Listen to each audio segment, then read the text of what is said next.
പരിശുദ്ധ അമ്മയ്ക്കും ഈശോയ്ക്കും എന്നെ പ്രത്യക്ഷീകരണത്തിൻ്റെ സാക്ഷിയാക്കി മാറ്റിയതിന് ഞാൻ പ്രത്യേകം നന്ദി പറയുന്നു. എൻ്റെ പേര് സോണിയ, ഞാൻ മലപ്പുറത്തു നിന്നാണ് വരുന്നത്. ഇതെൻ്റെ ഹസ്ബൻഡ്, ഇതെൻ്റെ ചേച്ചി, ഇത് ചേച്ചിയുടെ മകൻ. എൻ്റെ വിവാഹം ഉറപ്പിക്കുന്നതിൻ്റെ കുറച്ച് ദിവസങ്ങൾക്ക് മുമ്പ് അതിന് വണ്ണം കുറയ്ക്കാൻ വേണ്ടി ഒരു ഹോസ്പിറ്റലിലേക്ക് പോവുകയും അവിടെ ഡയറ്റീഷ്യനെ കണ്ടിട്ട് വണ്ണം ഒരു 4 കിലോ വരെ കുറഞ്ഞു. അപ്പോൾ എൻ്റെ വയറിൻ്റെ റൈറ്റ് സൈഡിൽ ഒരു തടിപ്പ് അനുഭവപ്പെടുകയും ലെഫ്റ്റ് സൈഡിൽ സോഫ്റ്റായിട്ടും റൈറ്റ് സൈഡിൽ ഹാർഡായിട്ടുമാണ് ഉണ്ടായിരുന്നത്. അതിനുശേഷം ആസ്ട്രോയെ കാണിച്ച് സ്കാൻ ചെയ്തപ്പം ഒവേറിയൻ സിസ്റ്റ് ഉണ്ടെന്നുള്ളത് മനസ്സിലായി. പക്ഷേ ഒവേറിയൻ സിസ്റ്റ് 14 സെൻറ്റിമീറ്റർ ആയിരുന്നു ഉണ്ടായിരുന്നത്. അത് കുറച്ച് വലുതായിരുന്നു. അപ്പോൾ അതും ആ സിസ്റ്റ് മൾട്ടിപ്ലിക്കേഷൻ ആയിരുന്നു. അപ്പോൾ ക്യാൻസർ ആണോ അല്ലേ ഉള്ളതിലൊരു ഉറപ്പില്ലായിരുന്നു. വിവാഹം നിശ്ചയിച്ച് 2022 ഒക്ടോബർ 5-ാം തീയതി ആയിരുന്നു. അപ്പോൾ ആ വീട്ടിലേക്ക് വിളിച്ച് പറഞ്ഞത് കൊണ്ട് പിന്നെ ആ വിവാഹം നടക്കാതെ പോയി. അതിൻ്റെ വിഷമത്തിൽ ഞാൻ കുറേ കാലം ഇരുന്നു. ഈ സിസ്റ്റ് ക്യാൻസർ ആണുള്ളത് അറിഞ്ഞത് കൊണ്ടും പിന്നെ ഈ വിവാഹം നടക്കാത്തതിൻ്റെയും ബുദ്ധിമുട്ടിൽ ഞാൻ വളരെയധികം വിഷമിച്ചിട്ടിരുന്നിട്ടുണ്ടായിരുന്നു. പിന്നെ 2022 ഞാൻ ഒരു ചികിത്സയ്ക്കും പോയിട്ടുണ്ടായിരുന്നിട്ടില്ല.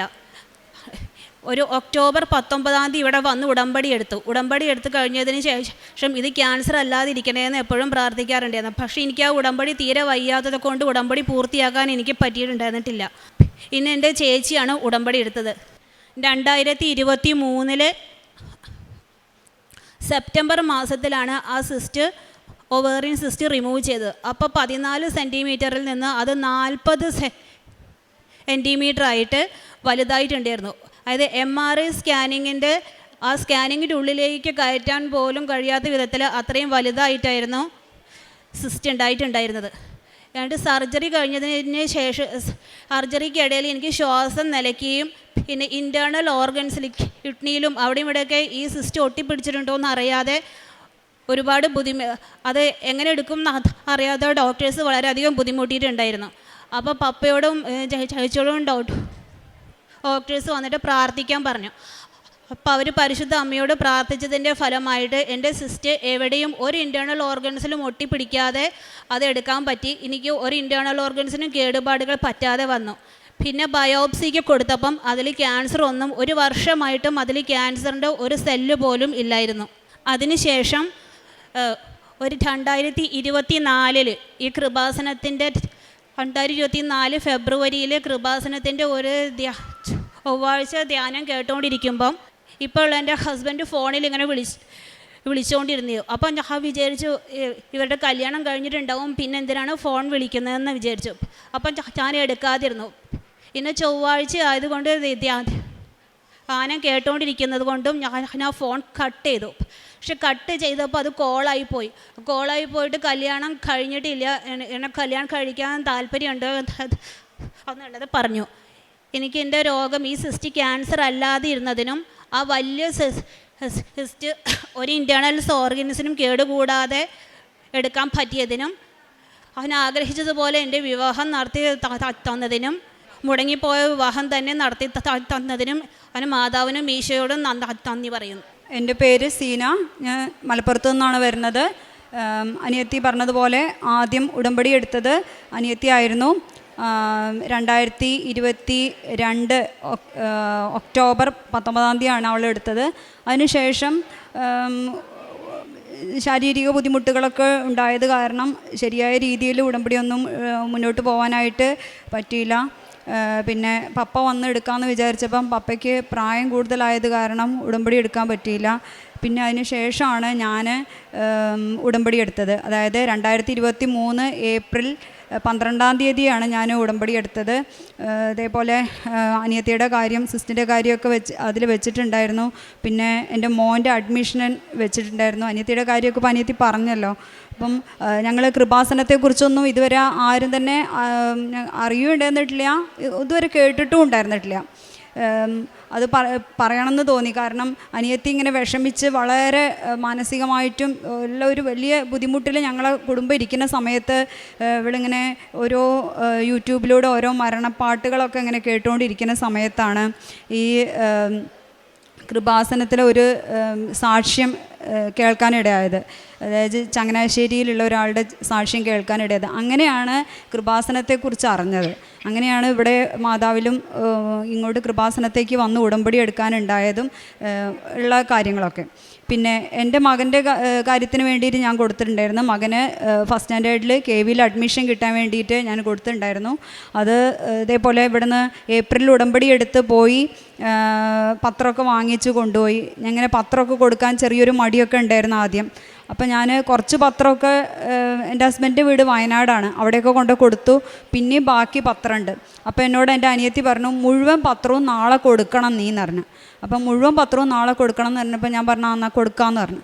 അങ്ങനെ പിറ്റത്തെ ദിവസം ഞാൻ പോയി മുഴുവൻ പത്രവും കൊടുത്തു വൈകുന്നേരം ആയപ്പോഴേക്കും സ്കൂളിൽ നിന്ന് പിന്നെ വരികയാണ്, അറിയാൻ കഴിഞ്ഞു മോന് അഡ്മിഷൻ ശരിയായിട്ടുണ്ട് എന്നുള്ളത്. അപ്പോൾ എൻ്റെ അനിയത്തി പറഞ്ഞതനുസരിച്ചിട്ടാണ് ഞാൻ കൊടുത്തത്. അപ്പോൾ എനിക്ക് വളരെയധികം വിശ്വാസമായി. പിന്നെ മോൻ്റെ മുൻവശത്തെ പല്ല് കേടായിട്ടുണ്ടായിരുന്നു. അപ്പോൾ അത് എടുത്ത് കളഞ്ഞിട്ടുണ്ടായിരുന്നു. കുറേ കാലമായിട്ട് പല്ല് വരുന്നില്ല.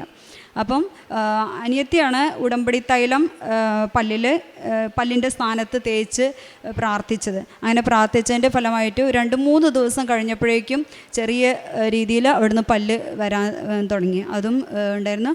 പിന്നെ വേറൊരു കാര്യം കൂടെ പറയാനുള്ളത്, മോന് കണ്ണിന് ഈ മൊബൈൽ ചാർജർ തട്ടിയിട്ട് ചെറിയൊരു സ്ക്രാച്ച് ഉണ്ടായിരുന്നു. അപ്പോൾ അത് കാണിക്കാനായിട്ട് ഡോക്ടറെ അടുത്ത് പോയപ്പോഴാണ് മറ്റ് കണ്ണിന് ചെറിയൊരു കാഴ്ചക്കുറവുണ്ടെന്ന് പറഞ്ഞത്. അങ്ങനെ UKGയിൽ പഠിക്കുമ്പോഴാണത്. അപ്പോൾ UKGയിൽ മുതൽ കണ്ണട ഇടുമായിരുന്നു. പക്ഷേ കണ്ണട ഇടാൻ മടിയുമാണ്. എന്നാൽ കണ്ണട ഇടണം എന്ന് തന്നെ ഡോക്ടർ നിർബന്ധിച്ചു. അങ്ങനെ ഫസ്റ്റ് സ്റ്റാൻഡേർഡിലും സെക്കൻഡ് സ്റ്റാൻഡേർഡിലൊക്കെ അങ്ങനെ ഇടാൻ മടിയാണെങ്കിലും ചില സമയത്ത് ഇട്ടുകൊണ്ട് വീട്ടിൽ നിന്ന് പോവും, സ്കൂളിൽ നിന്ന് ഊരി വയ്ക്കും. അങ്ങനെയൊക്കെയുള്ള പരിപാടിയായിരുന്നു. അങ്ങനെ അതായത് 3rd സ്റ്റാൻഡേർഡിൽ പഠിക്കുമ്പം ഒരു ജൂണിൽ ഇതേപോലെ ഒരു ഐ ക്യാമ്പായിട്ട് അവിടെ സ്കൂളിൽ നടന്നു. ഒരു ടെസ്റ്റ് നടന്നപ്പോഴും ഡോക്ടർ പറഞ്ഞു കണ്ണിന് ചെറിയൊരു പ്രശ്നമുണ്ട്, അപ്പോൾ ഡോക്ടറെ ഒന്ന് കാണാൻ വരണം എന്ന് പറഞ്ഞു. അങ്ങനെ ഞാൻ ഒരു ദിവസം ഇതേപോലെ ഇങ്ങനെ മാതാവിനോട് ഇങ്ങനെ പറഞ്ഞു, ഇങ്ങനെ കണ്ണിന് എന്തായാലും കുഴപ്പമുണ്ടല്ലോ. അപ്പം ജൂലൈയിൽ എനിക്കത് അത്രയുടെ ഓർമ്മ കിട്ടണില്ല, ഏതൊരു സമയത്താണ് ഇതേപോലെ അവിടെ ക്യാമ്പ് നടന്നത്.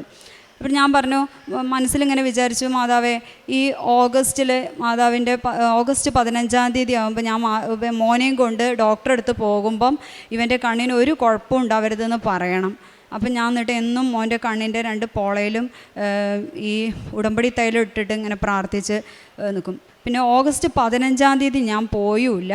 അതിന് ശേഷം ഒരു 2 മാസം കഴിഞ്ഞ് ഞാൻ ഡോക്ടറെ അടുത്ത് കാണാനായിട്ട് പോയി. എനിക്ക് സമയം കിട്ടിയപ്പോൾ ഞാൻ ഡോക്ടറെ അടുത്ത് പോയി. ഒരു ഡോക്ടർ പരിശോധിച്ചപ്പോൾ പറഞ്ഞ് കണ്ണിന് ഒരു പ്രശ്നവുമില്ലല്ലോ, കണ്ണടയൊന്നും വെക്കേണ്ട ആവശ്യം തന്നെ ഇല്ല, ചെറിയൊരു വിറ്റാമിൻ സിറപ്പ് ഉണ്ട്, അത് കഴിച്ചാൽ മതി, വേറെ കണ്ണടയൊന്നും വെക്കേണ്ട ആവശ്യമില്ല എന്ന്. കണ്ണിൻ്റെ കാഴ്ചക്കുറവും പരിഹരിക്കപ്പെട്ടു. പിന്നെ എൻ്റെ വലത് കൈക്ക് ഒരുപാട് വേദന, അതായത് 1 വർഷത്തോളം നീണ്ടുനിന്ന് കൈ ഉയർത്താനായിട്ട് പറ്റിയിട്ടുണ്ടായിരുന്നില്ല. കാരുണ്യ പ്രവൃത്തികളായിട്ട് ഞങ്ങൾ അനാഥാലയങ്ങൾക്കൊക്കെ ചെറിയ തുക കൊടുക്കുകയുണ്ടായിരുന്നു. പിന്നെ രോഗികളെ പോയി കാണും, ഗവൺമെൻറ് ഹോസ്പിറ്റലുകളിലൊക്കെ പോയിട്ട് അവരോട് സംസാരിക്കാറുണ്ട്, കഴിയുന്ന ചെറിയ രീതിയിലുള്ള സഹായങ്ങളൊക്കെ ചെയ്യാറുണ്ട്. ഉടമ്പടി പത്രം അതേപോലെ ഓട്ടോ സ്റ്റാൻഡിലും ഹോസ്പിറ്റലുകളിലും ഒക്കെ പോയിട്ട് കൊടുക്കാറുണ്ട്. ചിലരൊക്കെ നിരസിക്കും, എന്നാലും ബാക്കിയുള്ളവർക്കൊക്കെ കൊടുത്ത് അങ്ങനെ പ്രേക്ഷിത പ്രവർത്തനം നടത്തുന്നുണ്ട്. കുർബാനയ്ക്കൊക്കെ എല്ലാ ദിവസവും കഴിയുന്ന രീതിയിൽ പോവാറുണ്ട്, പ്രാർത്ഥന ചൊല്ലാറുണ്ട്, ബൈബിൾ വായനയുണ്ട്. ഇതൊക്കെയാണ്. ഇനി മുന്നോട്ടുള്ള ജീവിതം ഇതിലും കൂടുതലും ആത്മീയ രീതിയിൽ ജീവിതം നയിക്കാൻ മാതാവ് അനുഗ്രഹിക്കട്ടെ എന്ന് പ്രാർത്ഥിക്കുന്നു. ഇത്രയും ദാനങ്ങൾ നൽകിയ മാതാവിനും തിരുക്കുമാരനും 1000 നന്ദി. നിന്റെ സൂര്യൻ അസ്തമിക്കുകയില്ല, നിന്റെ ചന്ദ്രൻ മറയുകയുമില്ല. കർത്താവ് നിന്റെ നിത്യപ്രകാശമായിരിക്കും. നിന്റെ വിലാപദിനങ്ങൾ അവസാനിക്കും. യെശയ്യാ പ്രവാചകൻ്റെ പുസ്തകം 60-ാം അധ്യായം 20-ാം വചനമാണ്. ദൈവത്തിൻ്റെ വാഗ്ദാനമാണ് ഉടമ്പടി. നിത്യപ്രകാശവും സ്ഥിരമായ സന്തോഷവുമാണ് ഉടമ്പടിയിലൂടെ നമുക്ക് വാഗ്ദാനം ചെയ്യുന്നത്. അസ്തമിക്കാത്ത സൂര്യൻ, ജീവിതത്തിലെ അന്ധകാരങ്ങൾക്കും ദുഃഖങ്ങൾക്കും ഇനി അധികാരമില്ല. കർത്താവാണ് നമ്മുടെ നിത്യപ്രകാശം. ഉടമ്പടി ഒരു വിശ്വാസ ബന്ധമാണ്. വിശ്വാസത്തോടെ പ്രാർത്ഥിക്കുമ്പോൾ ഉടമ്പടി മക്കളുടെ ജീവിതത്തിൽ ഇരുട്ടിനെ വെളിച്ചമാക്കുന്ന ആ ദൈവത്തിൻ്റെ സാന്നിധ്യമാണ് നാം മനസ്സിലാക്കാൻ സാധിക്കുന്നത്. സീനായും സോണിയായും നമ്മളോട് പങ്കുവച്ചത് അവരുടെ ജീവിതത്തിലുള്ള ദൈവാനുഭവമാണ്, ആ നിത്യപ്രകാശത്തിൻ്റെ അനുഭവം. സീന പറഞ്ഞതുപോലെ വിവാഹം ഉറപ്പിച്ച് എല്ലാം തയ്യാറായി നിൽക്കുമ്പോഴാണ് ഓവറൈൻ സിസ്റ്റ് 14 cm കണ്ടുപിടിക്കുന്നത്. വളരെ തളർന്ന നിമിഷങ്ങളാണ്. അന്ധകാരങ്ങളുടെ ദിവസങ്ങൾ, സൂര്യൻ മറഞ്ഞു പോയ നിമിഷങ്ങൾ. ആ ദിവസങ്ങളിൽ എല്ലാം നഷ്ടപ്പെട്ടു എന്ന് വിചാരിച്ചപ്പോഴാണ് എവിടെ നിന്ന് ഒരു യൂട്യൂബിൽ കൂടി കൃപാസനം അമ്മയെപ്പറ്റി അറിയുന്നത്.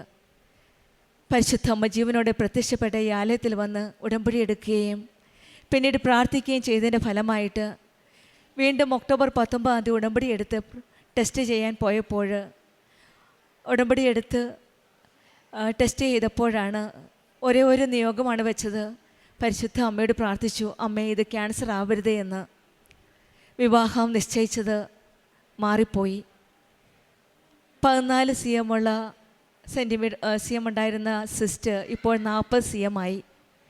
ആ സിസ്റ്റ് മാത്രമായി മാറ്റുവാനായിട്ട് വളരെ പ്രയാസമുണ്ട്. പക്ഷെങ്കിൽ അവിടെയും ഈശോയുടെയും അമ്മയുടെയും സംരക്ഷണവും കരുതലോടും കൂടി ആ സിസ്റ്റ് മാറ്റുകയായിരുന്നു. പിന്നീട് സിസ്റ്റ് റിമൂവ് ചെയ്തിട്ട് പിന്നീട് തിരിച്ചു വന്നു. പ്രാർത്ഥനയോടെ ഉടമ്പടി ജീവിതം മുന്നോട്ട് നയിക്കുകയാണ്. പെട്ടെന്ന് 2024 ഒരു ഫോൺ കോൾ വന്നു. പഴയ വിവാഹം നിശ്ചയിച്ച ആ വ്യക്തി തന്നെയാണ് വീണ്ടും ഫോൺ ചെയ്യണത്. ഉടമ്പടി ധ്യാനം കൂടിക്കൊണ്ടിരുന്നപ്പോൾ ആദ്യം ഫോൺ എടുക്കണ്ട എന്ന് വിചാരിച്ചു. കാരണം ആ വ്യക്തിയുടെ വിവാഹം കഴിഞ്ഞു എന്ന വിചാരത്താൽ ഫോൺ കട്ട് ചെയ്യാനായിട്ടാണ് തോന്നിയത്. അവിടെയും പരിശുദ്ധ അമ്മയുടെ ഇടപെടലിലൂടെ ഫോൺ കട്ട് ചെയ്യുന്നതിന് പകരം ഫോൺ അറ്റൻഡ് ആയി പോവുകയായിരുന്നു ഓട്ടോമാറ്റിക്കായിട്ട്. അങ്ങനെ ആ ഫോൺ അറ്റൻഡ് ചെയ്തപ്പോഴറിഞ്ഞത് അന്ന് നിശ്ചയിച്ച വ്യക്തി വിവാഹം കഴിച്ചിട്ടില്ല എന്ന്. പിന്നീടാണ് ആ വിവാഹം നടന്നത്. ഇന്ന് പരിശുദ്ധ അമ്മയുടെ പ്രത്യക്ഷീകരണത്തിൻ്റെ സാക്ഷിയായിട്ട് വിവാഹം കഴിഞ്ഞ് ഇന്ന് ഈ മക്കൾ അമ്മയ്ക്ക് നന്ദി പറയാനായിട്ടാണ് അമ്മയുടെ സന്നിധിയിൽ വന്നിരിക്കുന്നത്. രോഗസൗഖ്യം നൽകിയതിനും വിവാഹം നടന്നതിനും പരിശുദ്ധ അമ്മയുടെ വലിയൊരു ഇടപെടലിലൂടെയാണ് പ്രത്യക്ഷീകരണത്തിൻ്റെ സാക്ഷിയായിട്ട് ഈ മക്കൾ ഇന്ന് പരിശുദ്ധ അമ്മയുടെ സന്നിധിയിൽ വന്നിരിക്കുന്നത്. എല്ലാ സാഹചര്യങ്ങളിലും ദൈവമാണ് നമ്മുടെ നിത്യപ്രകാശമെന്ന് ലോകത്തോട് വിളിച്ചു പറയാനാണ്. ഇരുട്ടറിഞ്ഞ ആ നിമിഷങ്ങളിൽ, അന്ധകാരത്തിൻ്റെ നിമിഷങ്ങളിൽ, എല്ലാം കയ്യിൽ നിന്ന് വിട്ടുപോയി എന്ന് തോന്നിയ നിമിഷങ്ങളിൽ ഈശോയുടെ സാന്നിധ്യവും അമ്മയുടെ കരുതലും ഈ മക്കളുടെ ജീവിതത്തിൽ അനുഭവിക്കാൻ സാധിച്ചു.